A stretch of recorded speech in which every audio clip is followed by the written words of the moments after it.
1절에서 6절까지의 말씀, 저 한 절, 여러분 한 절 번갈아 교독하도록 하겠습니다. 제가 먼저 1절 읽겠습니다.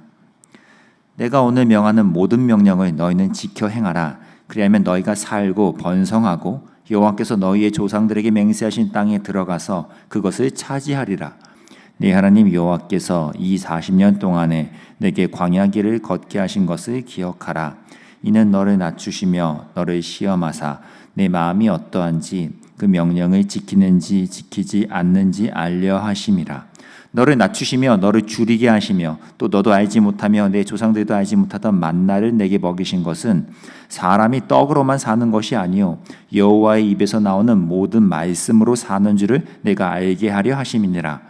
이 40년 동안에 내 의복이 헤어지지 아니하였고 내 발이 부르트지 아니하였느니라. 너는 사람이 그 아들을 징계함 같이 네 하나님 여호와께서 너를 징계하시는 줄 마음에 생각하고 네 하나님 여호와의 명령을 지켜 그의 길을 따라가며 그를 경외할지니라. 아멘. 오늘 본문의 신명기 8장은 고된 광야길에서와 또 향후에 풍성한 가나안 땅에 들어가서의 이 삶, 양쪽 모든 상황에서 것을 하나님이 지금 모세를 통해 말씀하신 것을 보여주고 있습니다. 광야, 특히 오늘 본문은 이 광야라는 시 공간이 우리 성도들에게 또 하나님께 어떤 의미인지를 아주 명쾌하게 보여주는 대목인데요. 재미있는 건 이 광야라는 장소와 기간이 우리 성도된 이들, 이스라엘에게만 아주 특별한 의미가 있는 것이 아니라 하나님 스스로에게도 굉장히 의미 있는 기간이고 장소라고 말을 해주고 있습니다. 어떤 의미였을까요? 오늘 2절에서 보면 먼저 하나님에게 이 광야가 어떤 기회였는지가 언급이 됩니다. 2절을 제가 읽겠습니다. 내 하나님 여호와께서 이 40년 동안에 내게 광야 길을 걷게 하신 것을 기억하라. 이는 너를 낮추시며 너를 시험하사 내 마음이 어떠한지 그 명령을 지키는지 지키지 않는지 알려 하심이라. 어떤 테스트를 하는 기회였다고 해요? 이제 하나님 백성된 이들의 그 마음 중심이 과연 정말 어떠한지요.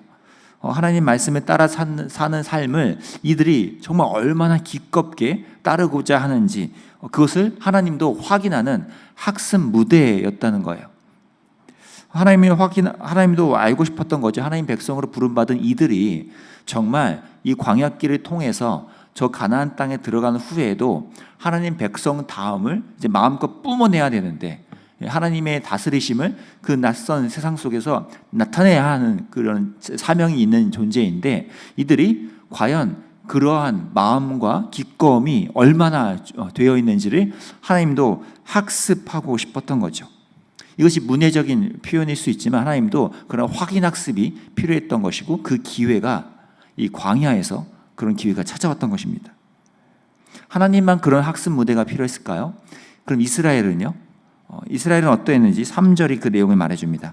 너를 낮추시며 너를 줄이게 하시며 또 너도 알지 못하며 내 조상들도 알지 못하던 만나를 내게 먹이신 것은 사람이 떡으로만 사는 것이 아니요 여호와 입에서 나오는 모든 말씀으로 사는 줄을 내가 알게 하려 하심이니라. 뭐를 학습하는 기회였대요? 이스라엘로서는 이 인생 여정길에서 인간 스스로가 뭔가를 획득하고 성취해내고 그래서 배가 따뜻해지고 안전해지는, 그래서 내가 이제 살만하겠다 하는 그런 식으로 자신의 삶을 확인하고 확보해내는 그 인생길이 아니라 참된 인생길이라는 것은 이렇게 하나님으로부터 오는 말씀의 권위 앞에 자신을 낮출 줄 알고 그리고 그 말씀에 따라 살 때 오는 하나님의 선물, 채우심, 복, 먹이심, 입히심, 그분의 책임지심, 이런 것들이 내 삶을 꾸려가는구나, 이러한 것으로 내 삶이 완성되어져 가는구나 라는 걸 학습하는 장이었다는 거예요. 그 과정을 통해서 이 하나님이 우리에게 어떤 하나님이구나 라는 것을 충분히 학습하는 그 기회가 광야였던 것이죠. 그래야 그 과정을 통해 저 가나안 땅에 들어갔을 때 학습된 내용을 실천해낼 수 있으니까요. 이 양측 간의 상호 학습이요. 하나님도 자신의 선택한 이 이스라엘이 과연 어떠한 이들인지를 진면목을 그들의 순종 여부를 보면서 확인하는 것이고, 이스라엘은요 하나님의 하나님 되심을 이 광야에서 확인하는 거죠. 그렇게 학습하는 이 과정이라는 겁니다. 이것이 하나님이 테스트, 성경에서 말하는 하나님의 테스트의 주 목적이고 방향이라는 거예요. 하나님과 성도들 간에 서로가 더 서로를 제대로 알고 학습하는, 그렇게 해서 결국 방향성은 어디로 나갑니까? 그를 통하여 결국 서로가 서로를 더 사랑하고 신뢰하게 되는 거예요. 이것이 테스트가 갖고 있는 목적이라는 것입니다. 그렇게 진실함의 농도를, 밀도를 더 확인해 가는 거죠. 저와 여러분이요, 이렇게 우리 삶에 광야가 찾아올 때 그 기간을 단순히 표면적으로 느껴지는 어려움으로만 해석하지 않고, 오늘 이 성경이 말하는 광야의 의미로 우리가 받아내고 그것을 삶으로 가져올 수 있다면, 우리는 이 광야에서 하나님과 우리가 어떠한 관계인지를 더 특별하게 확인할 수 있게 됩니다. 이 기간을 하나님이 허락하시는 그 이유, 그리고 하나님의 바람이 과연 어디에 놓여져 있는지를 우리는 여기서 확인할 수 있다는 거죠. 우리랑 더 깊고 진실한 관계로 나아가고 싶으신 거예요. 사실 우리는요, 시간이 조금만 지나면 하나님을 굉장히 막 갈망하고 하나님에 대해서 목말라하고 그분을 더 친해지고 싶어하고 이런 마음이 그렇게 오래가지 않습니다. 길어야만 일주일 갈까요? 뭐 조금만 삶이 바빠지거나 인생 가운데 새로운 것이 툭툭 튀어나오면 거기에 몰두하고 마음이 뺏긴 나머지 막 하나님을 순수하게 막 갈망하는 이런 열심이 우리는 이렇게 식어지기 마련이죠. 그런데 하나님은 어떠하십니까? 그렇지 않으세요. 우리랑은 비교할 수 없는, 차마 비교라는 말도 무색할 정도로 하나님은 굉장히 뜨겁게 우리와 친밀함을 더 해가려고 하시고 우리와 관계를 더 깊이 가져가려고 모든 것들을 동원하신다는 거죠. 그 하나님의 열정, 그것이 특별히 이 광야에서 나타난다는 것입니다. 그 사실을 뒷받침해 주는 말씀이 오늘 5절에 나옵니다. 5절에 이런 표현이 있죠. 너는 사람이 그 아들을 징계함 같이 네 하나님 여호와께서 너를 징계하시는 줄 마음에 생각하고, 여기 징계하다라고 번역된 이 단어는 사실 뭐 혼내고 꾸짖고 벌주고 하는 그런 징계 개념과는 굉장히 멀고요. 오히려 가르치다, 양육하여 학습시키다라는 의미입니다. 이러한 의미로서 이미 바로 앞에 신명기 4장에서 그 의미가 쓰인 바가 있어요. 신명기 4장에서는 이 똑같은 단어로 이렇게 번역되어 있습니다. 4장 36절입니다. 여호와께서 너를 교훈하시려고 하늘에서부터 그의 음성을 내게 듣게 하시며 땅에서는 그의 큰 불을 내게 보이시고 내가 불 가운데서 나오는 그의 말씀을 듣게 하셨느니라. 이 교훈하시다라는 이 단어가 같은 단어예요. 하나님은 어떤 마음이 드러납니까? 우리를 가르치시고 우리를 양육하듯 학습시키시면서 결국 우리가 하나님을 하나님 되게 만드는 것, 그리고 하나님도 이스라엘이라는 하나님의 성도된 이들을 성도답게 만드는 것, 이 하나의 목적 안에서 지금 그들을 이끌고 계시다는 거죠. 이 하나님의 주도적인 그리고 주도 면밀한 그분의 이끄심은 하나님과 우리 간의 관계를 더 진실하게 만드는 데 놓여져 있다는 것입니다. 우리가 왜 이렇게 누군가를 사랑하고 그 사람을 그리워하고 또 뭔가 이 사람과 내가 조금 더 친해지는 계기가 있으면 좋겠다. 이 사람에게 나의 진심이 잘 전달되고 표현되면 좋겠다 하면 보통 인간 관계에서도 어떻게 하게 됩니까? 골똘히 생각하죠. 그래서 어떤 특정한 날을 잡거나 특정한 이벤트를 짜거나 뭔가 선물을 준비하거나 이 사람에게 뭔가 내가 어떤 모멘텀을 만들 수 있는 것들을 계속 기획하고 찾아보고 막 그러죠. 뭐가 좋지 하면서요. 그렇게 하면서 그 하나의 사건, 그 당일 또 어떤 시간 무언가를 통하여 그 사람과 나의 관계에서 특별한 모멘텀을 가지고자 하는 것, 그게 이제 그런 우리의 심리잖아요. 하나님도 그러한 주도적인 열심과 태도를 지금 보이시는 거예요. 이 광야라는 기간을 통해서 하나님이 뭔가를 기획하시고 계속 생각하시는 거죠. 어떻게 하면 이들과 내가 진실한 관계를 더 알아갈까? 서로를 더 학습해 나갈 수 있을까? 그 과정 속에 하나님은 광야를 이끌으신 겁니다.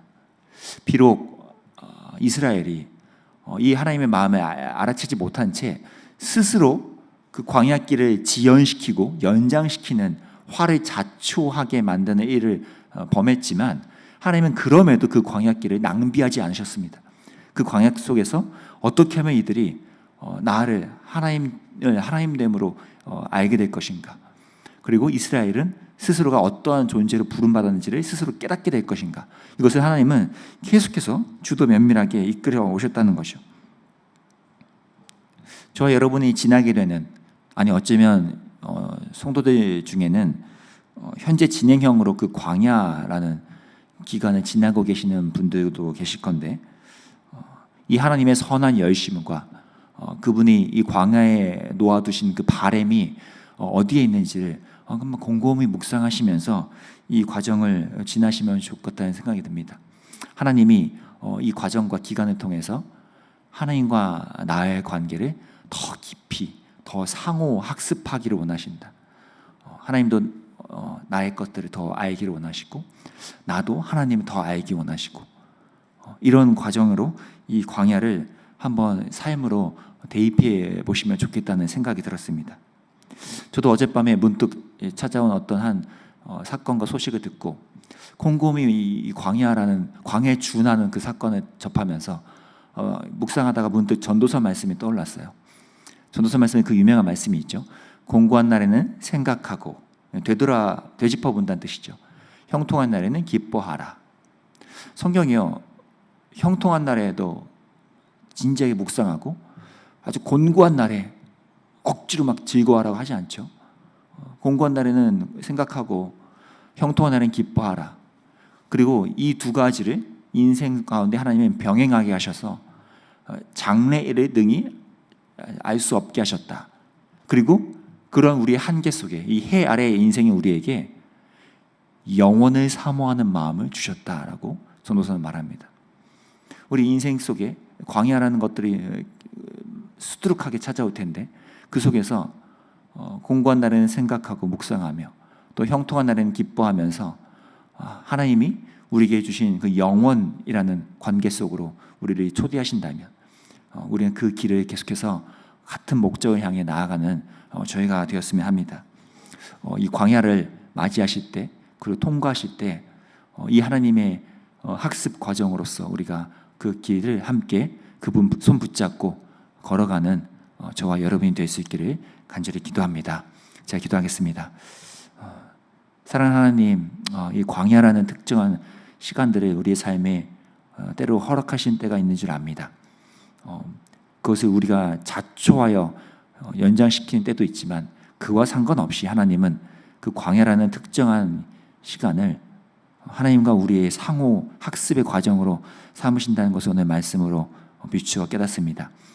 우리에게 허락하시는 그 시간들을 표면적인 것으로 외면하거나 회피하거나 치부하지 않고 우리와 함께 서로를 진실하게 알아가고, 또 우리가 또 하나님을 어떻게 의존하며 그 영원을 향하여 나아갈 수 있는지 하나님 우리의 삶을 그렇게 인도해 주시기를 원합니다. 우리의 연약함 가운데 때로는 우리가 마음이 무너지고 스스로 이것을 어떻게 헤쳐나가야 될지 참 답이 안 나오는 때가 많지만, 그럴 때마다 주님, 이 광야를 통해서 하나님이 하나님 되심을 우리에게 더 뚜렷이 알려주시고, 또 우리가 어떤 부르심 받은 존재일을 명확히 보여주시는 하나님의 의도가 있다면 하나님의 그 바람을 따라 이 길에서 함께 소망하며 걸어갈 수 있는 용기를 허락해 주시기 원합니다. 그렇게 인도하실 주님께 감사하며 예수님의 이름으로 기도합니다. 아멘. 우리 함께 기도합시다. 먼저 개인으로는 이 광야를 우리가 맞이할 때마다 주님 앞에서 하나님과의 상호 학습의 기회로서 우리가 삼고, 주님을 더 깊이 알아가고 우리도 하나님 안에서 나 스스로를 발견해가는 시간이 되는 그런 광야를 우리가 잘 활용해내는 우리가 될 수 있게 해달라고, 또 우리 주변에 여러분 주변에 광야라고 불릴 만한 곳을 통과하고 계신 이들이 있다면 그들을 떠올리시면서, 아니 이들이 그 과정을 그냥 힘들고 지칠 만한 것으로만 여기지 않고 거기서 하나님을 더 명확히 발견하고 하나님과 함께 걸어가는 삶이 이루어질 수 있게 인도해 달라고 또 중보하는 시간으로 갖겠습니다. 함께 기도하며 나아가겠습니다.